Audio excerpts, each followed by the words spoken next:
Halo semuanya, selamat pagi. Apa kabar kalian? Tetap semangat bukan? Baiklah, kita akan melanjutkan materi kita, yaitu tentang hidrokarbon. Tapi sebelum kita belajar, mari kita dengarkan dulu sebuah lagu yang mungkin membangkitkan kita untuk kembali bersekolah. Selamat menyaksikan.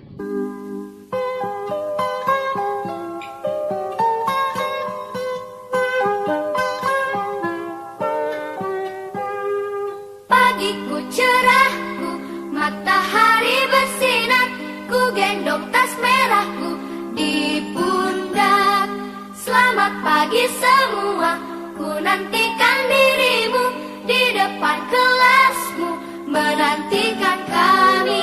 Guruku tersayang, guru tercinta, tanpamu apa jadinya aku?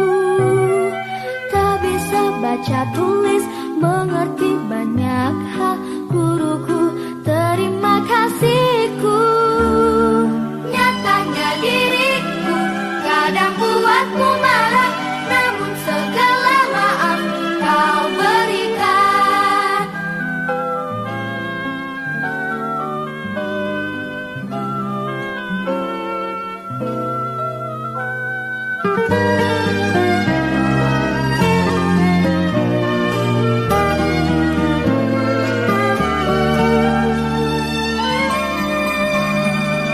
Selamat pagi semua, ku nantikan dirimu di depan kelasmu, menantikan kami. Guruku tersayang, guru tercinta, tanpamu apa jadinya aku? Tak bisa baca tulis, mengerti banyak hal. Guruku, terima kasihku.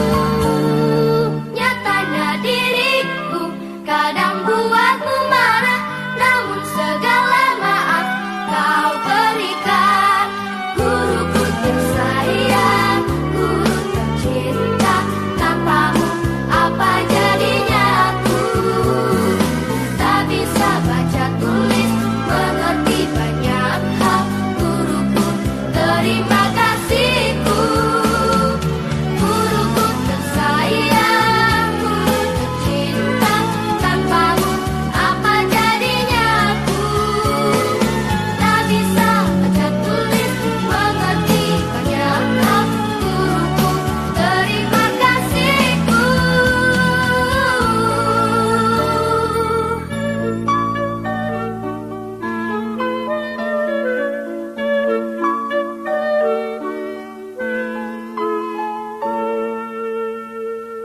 Bagaimana anak-anak ibu setelah mendengarkan lagu ini? Apakah lagu ini cukup membuat kamu rindu untuk ke sekolah? Jadi kalau kamu rindu, kamu harus tetap semangat. Ya, guru-gurumu pun selalu ingin datang ke sekolah, ingin selalu bertatap muka mengajari kamu di sekolah. Tapi apa boleh buat? Kita hanya bisa berdoa supaya pandemi corona ini segera cepat berlalu. Baiklah anak-anak ibu semuanya, kita mulai saja pembelajaran kita pada pertemuan kedua ini, di mana pada pertemuan kedua ini di akhirnya nanti kamu diharapkan mampu yang pertama menjelaskan kekasan atom karbon, kedua menjelaskan penggolongan senyawa hidrokarbon, dan yang ketiga mampu menyebutkan tata nama senyawa alkana. Baiklah, mari kita mulai mempelajarinya. Baik anak-anak ibu semuanya, kita akan melanjutkan pelajaran kita pada pagi hari ini, yaitu kekasan atom karbon. Pada pertemuan 1 kemarin sudah ibu jelaskan bahwa atom karbon itu mempunyai keunikan atau kekasan tersendiri yang menyebabkan karbon bisa membentuk beribu-ribu macam senyawa. Nah, untuk itu apa saja yang termasuk kekasan atom karbon? Ada 3. Yang pertama, konfigurasi elektron atom karbon. Kita tahu bahwa atom karbon itu mempunyai nomor atom 6 dan elektron valensinya 4. Apa artinya? Bahwa keempat elektron valensi itu dapat membentuk pasangan elektron bersama dengan atom lain membentuk ikatan kovalen. Keempat elektron valensi tersebut dapat kita gambarkan sebagai berikut. Ya, perhatikan gambarnya atau diwakilkan seperti ini. Kemudian kekasan yang kedua yaitu cara atom karbon berikatan. Ini terbagi atas yang pertama berdasarkan jumlah ikatannya. Kalau berdasarkan jumlah ikatannya, maka terbagi lagi menjadi beberapa bagian. Yang pertama yaitu berdasarkan jumlah ikatannya, ikatan tunggal. Apa contohnya ikatan tunggal? Nah, seperti ini gambarannya. Maksudnya tunggal bahwa di sini hanya garisnya satu, ikatannya ini hanya satu garis ya. Kemudian yang kedua, ikatan rangkap dua. Contohnya seperti ini. Nah, di dalam salah satu ikatannya ini ada yang berangkap dua garisnya. Kemudian yang ketiga, ikatan rangkap tiga, gambarnya seperti ini. Salah satu dari ikatannya ini ada yang berangkap tiga atau garis tiga. Dan inilah nanti yang menjadi pembagian terhadap senyawa hidrokarbon berdasarkan jumlah ikatan, sehingga nanti ini kita sebut dengan alkana, alkena, dan alkuna. Ikatan tunggal alkana, ikatan rangkap dua alkena, dan ikatan rangkap tiga alkuna. Kemudian yang kedua masih dalam cara atom karbon berikatan, yaitu berdasarkan bentuk rantainya. Berdasarkan bentuk rantai ini pun ada dua jenis, yaitu rantai terbuka atau alifatis, gambarannya seperti ini. Nah, namanya terbuka, bahwa di dalam rangkaiannya ini tidak ada satu titik pertemuan, ya, semuanya terbuka.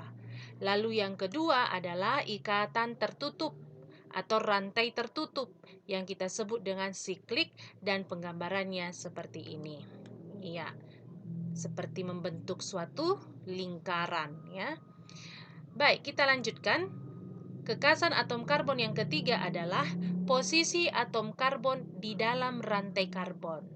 Ini pun terbagi atas 4 jenis. Yang pertama adalah kedudukan atom C primer, yaitu atom karbon yang mengikat satu atom karbon lainnya.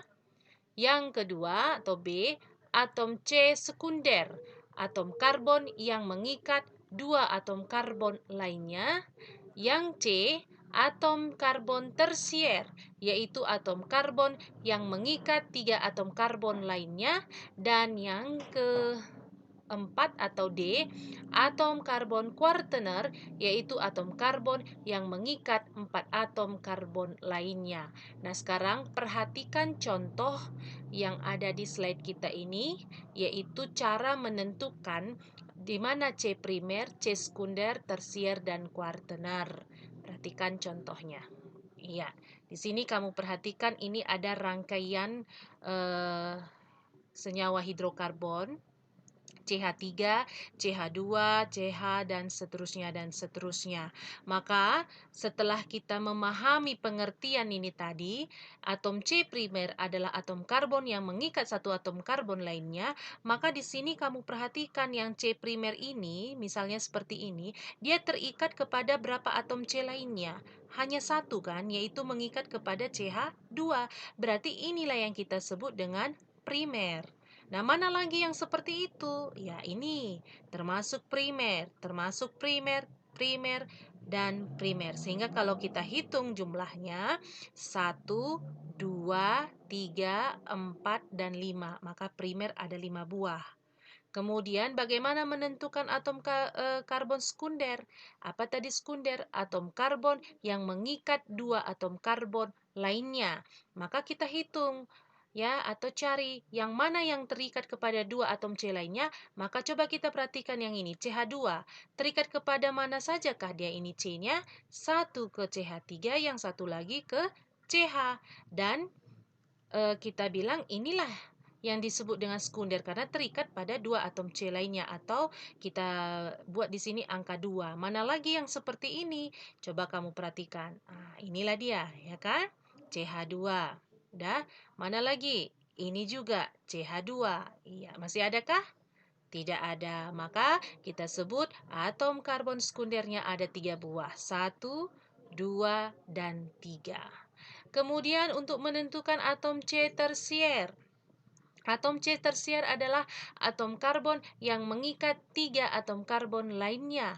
Berarti kita perhatikan ada 3 garis nanti yang mengikat kepada C. Karena tangan C hanya ada 4 kan? Berarti inilah dia 1, 2, 3. Masih adakah yang seperti itu? Yang terikat pada 3 atom C lainnya? Tidak ada, hanya ini. Maka kita sebutlah tersier hanya 1 buah. Dan yang terakhir atom karbon kuartener, yaitu atom karbon yang mengikat 4 atom karbon lainnya. Maka yang kita lihat di sini terikat pada 4 atom karbon lainnya adalah yang ini. Iya, makanya di sini juga jumlahnya hanya 1. Nah, anak-anak ibu semuanya, inilah cara untuk menentukan berapa atom karbon primer, sekunder, tersier, dan kuartener. Baiklah anak-anak ibu, kita akan melanjut kepada pembahasan yang berikutnya, yaitu mengenai hidrokarbon. Nah, kita tahu bahwa senyawa karbon yang paling sederhana adalah hidrokarbon. Dan hidrokarbon ini tersusun atas unsur hidrogen dan karbon. Nah, karbonnya tersendiri sudah kita pelajari lebih dalam di pertemuan 1 dan barusan tadi. Maka sekarang kita masuk kepada penggolongan hidrokarbon berdasarkan jenis ikatannya. Nah, inilah yang Ibu bilang tadi bahwa hidrokarbon itu berdasarkan jenis ikatannya, maka dia akan terbagi atas jenuh dan tak jenuh. Jenuh itulah kita sebut dengan alkana, dan alkana itulah yang kita sebut tadi ikatan tunggal. Kemudian tak jenuh itu kita sebut dengan alkena dan alkuna. Nah, alkena itulah yang kita sebut dengan ikatan rangkap 2, dan alkuna ini kita sebut dengan ikatan rangkap 3. Kita mulai dari yang pertama, yaitu alkana. Apa itu senyawa alkana? Yaitu senyawa hidrokarbon jenuh dengan ikatan tunggal yang mempunyai rumus umum CnH2n tambah 2, di mana N adalah jumlah atom karbonnya. Selanjutnya, bagaimana sifat direct homolog dari alkana? Yang pertama, mempunyai sifat kimia yang mirip. Kemudian mempunyai rumus umum yang sama.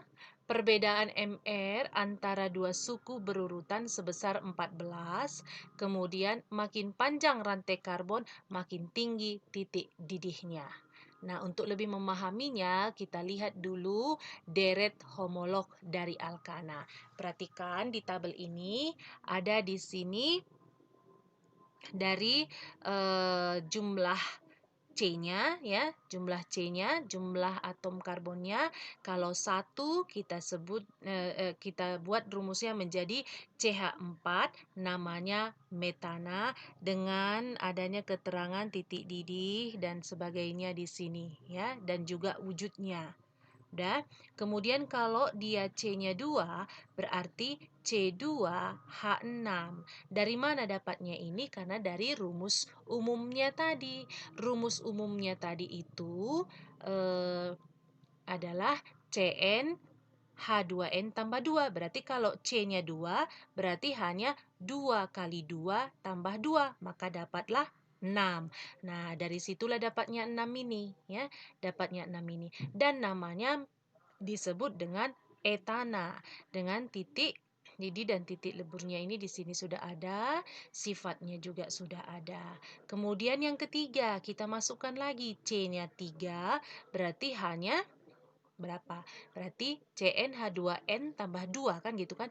2 kali 3 tambah 2, 8. Berarti C3H8 namanya propana. Nah, kemudian untuk yang keempat, kelima, dan seterusnya. Jadi ini yang disebut dengan deret homolognya. Jadi di sini dibilang tadi mempunyai sifat kimia yang mirip. Berarti artinya di sini sifat kimianya antara CH4, C2H6, C3H8 dan seterusnya mempunyai sifat-sifat yang mirip. Kemudian mempunyai rumus umum yang sama. Jelas tadi rumusnya adalah CnH2n tambah 2. Lalu perbedaan Mr antara dua suku berurutan sebesar 14. Artinya gini, antara CH4 dengan C2H6, selisih Mr-nya itu sebesar 14. Sekarang kita coba dulu. C dengan nomor atom, dengan nomor masanya 12. H1 berarti jumlahnya berapa kalau kita mau mencari Mr dari CH4? 16. Iya. 16. Kemudian C2H6. Berapa MR-nya? Berarti 2 kali 12 tambah 6. 2 kali 12, 24. 24 tambah 6, 30. Nah, selisih antara yang kedua tadi katanya antara dua suku berurutan sebesar 14. Berarti 30 ya, 30 dikurang berapa tadi MR ini? 16. Berapa itu 30 kurang 16? 14 gitu. Begitu juga antara C3H8 dengan C2H6. Begitu juga dengan C4H10 dengan C3H8. Selalu nanti perbedaan MR-nya itu sebesar 14. Kemudian sifat deret homolog yang keempat adalah makin panjang rantai karbon, makin tinggi titik didihnya. Maksudnya bagaimana? Nah, perhatikan titik didih antara yang inilah yang C-nya tinggi ini antara 10 dengan 11. Mana yang lebih tinggi? Pasti yang mempunyai rantai karbon yang lebih panjang, berarti yang 11. Begitu ya. Nah, itulah yang dimaksud dengan deret homolog. Kemudian kita lanjutkan yang berikutnya mengenai tata nama alkana. Nah, dalam tata nama alkana, maka yang harus kita perhatikan terlebih dahulu langkah-langkahnya adalah yang pertama, memilih rantai induk terpanjang. Ya, memilih rantai induk terpanjang. Kemudian memberikan penomoran di rantai induk itu. Lalu memberi nama cabang-cabang. Nah, cabang-cabang maksudnya adalah alkana yang kehilangan satu atom hidrogennya. Kalau alkana tadi kan CH4 metana. Jadi kalau hilang satu hidrogennya menjadi CH3, maka namanya menjadi metil karena cabang itu sama dengan alkil. Makanya kamu harus wajib dulu menghafal setidaknya C1 sampai C10. Metana, etana, propana, butana, pentana, seterusnya sampai kepada dekana. Jadi kalau salah satu hidrogennya hilang itu sudah alkil. Maka untuk yang C2H6 etana, alkilnya menjadi C2H5 yang kita sebut dengan etil. Kalau dia propana kita sebut propil. Nah, begitu seterusnya ya. Baik, kita lanjutkan. Kemudian kita lanjutkan melengkapi penamaan. Nama cabang ditulis dan diikuti nama rantai induk. Kemudian tulis nama cabang dengan awalan angka tempat cabang terkait. Lalu selanjutnya di antara angka dan angka diberikan tanda apa ini diberikan, dan di antara angka dan huruf diberikan tanda plus, ya kan? Ya.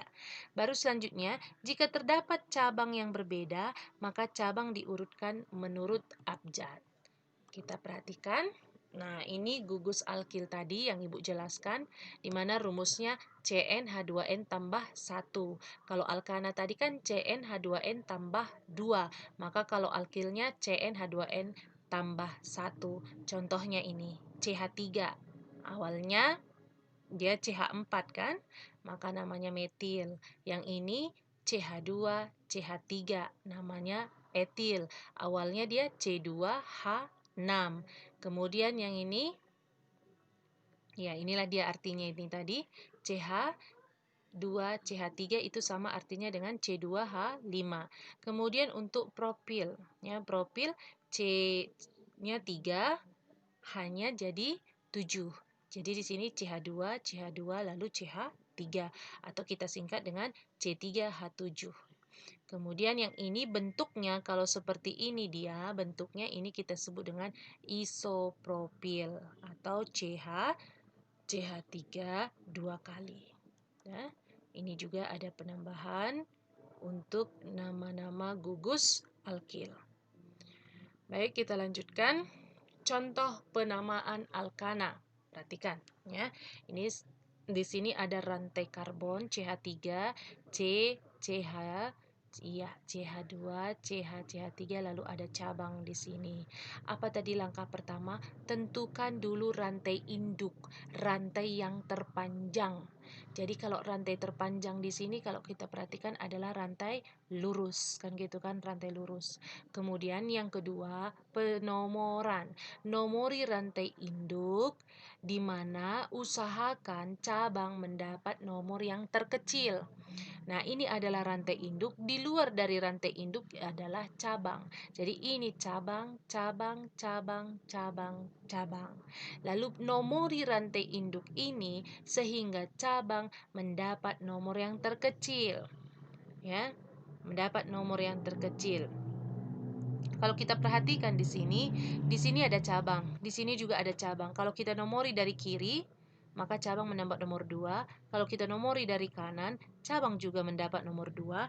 Hanya saja kalau kita nomori dari kiri, cabangnya akan lebih banyak. Lalu ketemu lagi di nomor 3, cabang. Jadi lebih bagus kita nomori dia dari kiri ke kanan, ya, dari kiri ke kanan. Jadi ini nomor 1, nomor 2, nomor 3, nomor 4, nomor 5, dan nomor 6.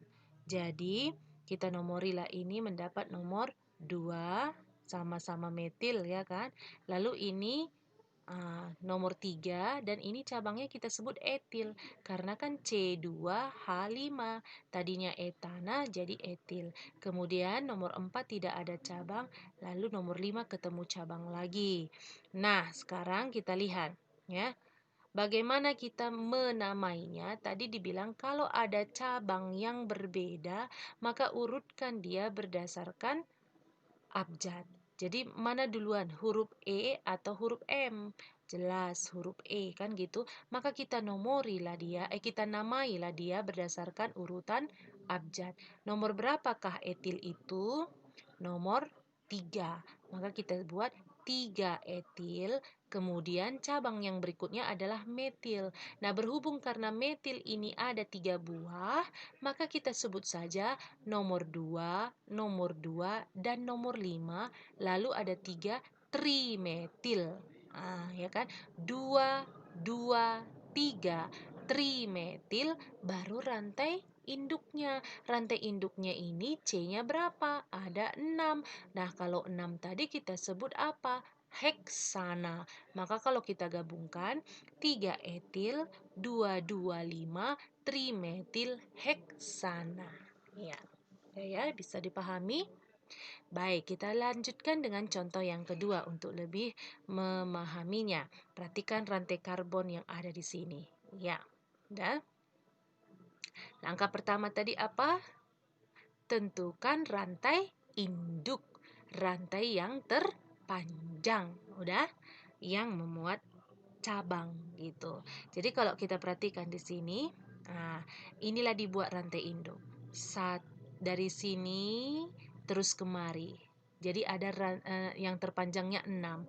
Kalau kita buat 1, 2, 3, 4, 5, 6 juga sama memang 6. Tapi yang memuat rantai cabang yang terbanyak. Kalau dari sini kita buat ada cabang, ketemu cabang juga. Kalau dari sini ini bagaimana? Yang ini ya. Jadi untuk apa dia? Kan gitu. Jadi bagusan kita bentuk dari bawah ke atas. Maka selain dari sini adalah cabang. Maka cabang ketemu di nomor berapa saja? Nomor 2, kemudian nomor 3. Nah, nomor 3 ini kita sebut apa nama cabangnya? Etil, karena C-nya 2, H-nya 5. Kemudian nomor 2 ini kita sebut dengan metil, karena CH3 dan CH3. Jadi, kita namailah dia berdasarkan urutan abjad. Huruf E dulu, baru huruf M. Maka kita sebutlah ini menjadi 3 etil, kemudian 2 dimetil heksana karena 6. Kenapa ada awalan di? Karena dia 2. Tadi kenapa ada awalan tri? Karena 3 buah yang jenisnya sama, ya. Oke. Gitu ya, kita lanjut. Nah, selanjutnya perhatikan contoh soal ini. Iya. Tuliskan rumus struktur senyawa yang memiliki nama berikut. 3 etil, 2 metil pentana, kemudian 4 etil, 2,5 dimetil oktana. Jawabannya, perhatikan. Soal seperti ini diselesaikan dengan mengikuti tahapan-tahapan berikut. 1. Menggambarkan rantai induk, menambah cabang-cabang. Jadi kita gambarkan dulu rantai induk. Rantai induknya di sini, pentana. Pentana, berarti kalau pentana itu ada 5, maka kita buat dulu 1, 2, 3, 4, 5. Udah, pada atom C nomor 3 ada cabang, karena disebut sini 3 etil. Kemudian ada lagi nanti nomor 2. Jadi di sini kita buatkan pada atom C nomor 3. Mana nomor 3? Ini. Ada cabang etil, maka inilah cabang etilnya tadi, CH2, CH3. Dan pada atom C nomor 2 ada cabang lagi. Inilah dia, metil. Maka inilah penggambaran keseluruhannya. Rumus struktur dari 3 etil, 2 metil pentana. Kita lanjutkan bagian B. Untuk 4 etil, 2,5 dimetil oktana. Nah, rantai terpanjang dalam senyawa ini mengandung 8 atom C. Maka kita gambarkan dulu atom karbonnya sebanyak 8. Lalu, pada atom C nomor 4 ada cabang etil. Serta pada atom C nomor 2 dan 5 ada cabang metil. Maka kita gambarkan terlebih dahulu pada atom karbon yang keempat. Maka kita buat cabangnya etil. Kemudian pada rantai atom karbon yang nomor 2 dan nomor 5 itu cabangnya adalah metil. Inilah metil itu dan inilah etil.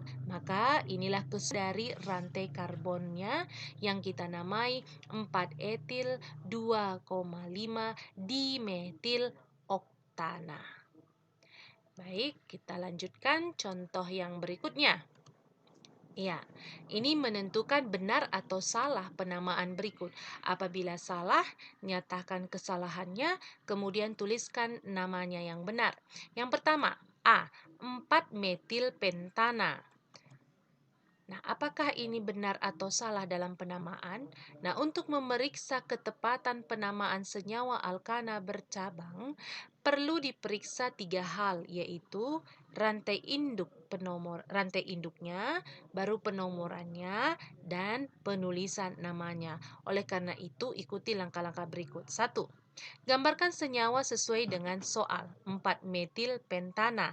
Maka kita gambarkan 4 metil pentana. Strukturnya sesuai soal.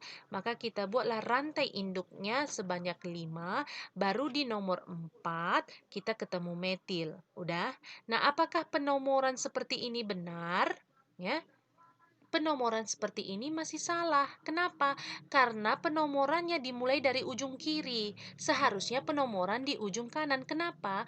Karena penomoran rantai induk diupayakan cabang mendapat nomor yang terkecil. Jadi kalau kita nomori dari kiri, cabang mendapat nomor 4.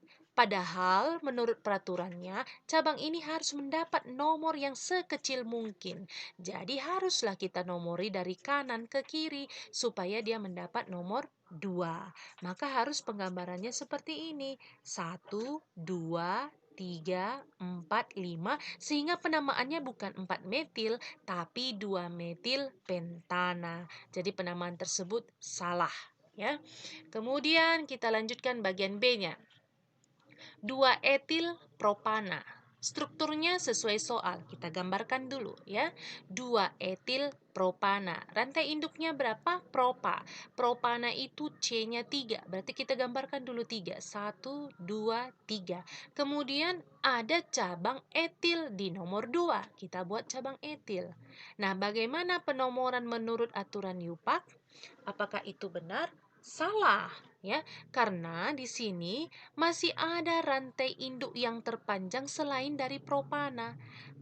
Kalau kita perhatikan masih bisa kita buat ke bawah, ya kan? Masih kita buat ke bawah 1, 2, 3, 4, ya. Jadi di sini rantai induknya bukan propa tapi butana karena ada 4. Udah. Lalu kalau sudah kita nomori seperti ini, maka ada cabang. Cabangnya mendapat nomor 2. Kenapa nggak kita nomori dari bawah ke atas? Kalau kita nomori dari bawah ke atas, maka cabang mendapat nomor 3 dan itu tidak diperbolehkan. Cabang harus mendapat nomor yang terkecil. Maka nama yang benar adalah 2 metil butana. Ya, jadi penamaan tersebut salah